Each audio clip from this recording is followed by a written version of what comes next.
क्या तुमने कभी सोचा क्यों जब हम बहुत बोलते हैं तो भीतर थकान महसूस होती है? क्यों जब हम हर किसी को अपनी बात समझाने की कोशिश करते हैं तो दिल में और उलझन बढ़ जाती है? कभी कभी लगता है दुनिया के इस शोर में हम खुद को ही खो बैठेंगे। शायद वक्त आ गया है, बोलना नहीं सुनना सीखना होगा, क्योंकि सच्ची शांति शब्दों में नहीं मौन में छिपी होती है। हर सुबह एक शोर के साथ शुरू होती है, घड़ी की टिक टिक, लोगों की बातें, कर्मों की दौड़ और मन के भीतर उठते असंख्य विचार।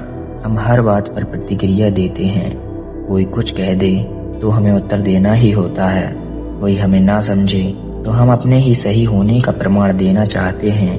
धीरे धीरे हम अपने भीतर एक युद्ध भूमि बना लेते हैं, जहाँ विचारों की लड़ाई चलती रहती है। कभी अहंकार जीतता है, कभी भय, कभी लालसा और कभी अपराध बोध। और इस सब के बीच एक चीज धीरे धीरे खो जाती है, वह है हमारी अपनी आत्मा की आवाज। एक दिन मैं थक गया था बोलने से, समझाने से और खुद को साबित करने से।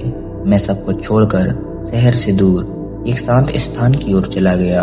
वहाँ केवल हवा थी, पेड़ों की सरसराहट और पास ही बहती नदी की धुन। मैं वहाँ बैठ गया, किसी उद्देश्य से नहीं, बस ऐसे ही। कुछ देर में मन भी शांत होने लगा।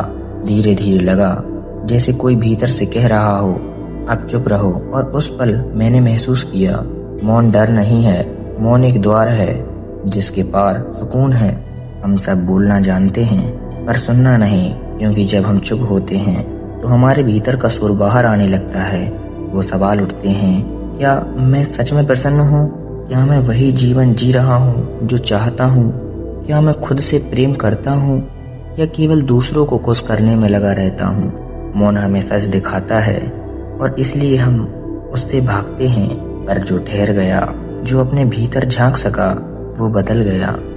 एक व्यक्ति था जो हर बात पर क्रोध करता था, हर रिश्ते में झगड़ता था।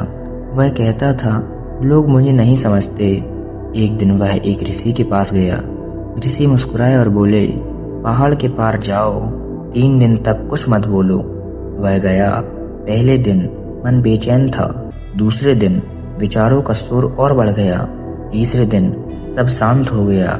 उसे समझ आ गया, शांति बाहर नहीं थी, वो तो हमेशा से भीतर थी, बस शब्दों की भीड़ में दब गई थी। जब हम मौन में बैठते हैं तो समझ आता है, हर व्यक्ति का क्रोध उसकी पीड़ा है, हर ताना किसी अधूरेपन की आवाज है, हर शिकायत किसी अनकहे दर्द का रूप है। तब हम उत्तर देना छोड़ देते हैं और समझना शुरू करते हैं।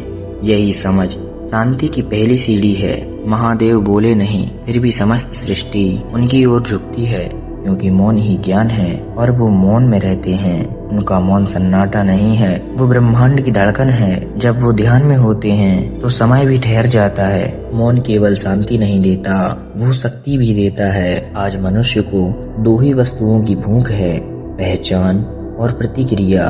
वो चाहता है कि सब उसे देखें, उसकी बातों से सहमत हों, पर सच्चा मनुष्य वो है जिसे स्वयं की नजर में शांति मिलती है। मौन यही सिखाता है, दुनिया को समझाने की चाह छोड़ो। जो स्वयं को समझ गया वो सबको स्वीकार कर लेता है। चुप रहना कमजोरी नहीं है, ये वह सामर्थ्य है जो बिना शब्द बोले भी मन को बदल देता है। कभी कभी जो मौन रहता है वो कुछ नहीं हारता, बल्कि स्वयं को जीत लेता है। जब अगली बार तुम्हें कोई उकसाए तो बस एक पल के लिए ठहर जाना, मन को देखना। यदि भीतर शांति है तो मौन ही तुम्हारा उत्तर है, क्योंकि मौन ही समझ है, समझ ही शांति है और शांति ही ईश्वर का सच्चा रूप है। यदि यह कथा तुम्हारे हृदय को छू गई हो, यदि तुमने इसमें अपने जीवन की झलक देखी हो, तो इस साधना का भाग बनो और इस चैनल को अपना परिवार मानो, क्योंकि आने वाली कथाएं तुम्हारे आत्मा के और गहरे कोनों से संवाद करेंगी। हर हर महादेव।